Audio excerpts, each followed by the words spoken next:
kailangan malaman natin na ano kaya to, sakit ba to? Siyempre kung malamig ang panahon, natural naman na lalamigin tayo.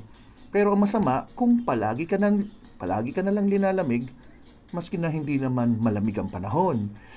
Pinagpapawisan ng iba, ikaw ginaw na ginaw ka pa rin. So ano kayo yung mga reason? Pag nalaman natin yung reason, baka meron tayong solusyon na makikita. Kaysa, abay, puro sa lang, Dok, giniginawa ko. Di magkumot ka, mag-jacket ka, pero bakit nga? So ito na.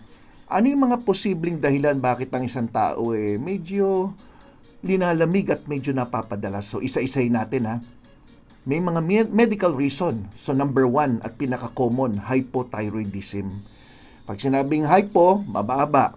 Mababa. So mababa yung thyroid hormone nyo. At ang mga pasyente may hypothyroidism, bukod sa napapansin nila, medyo bumibigat timbang ko,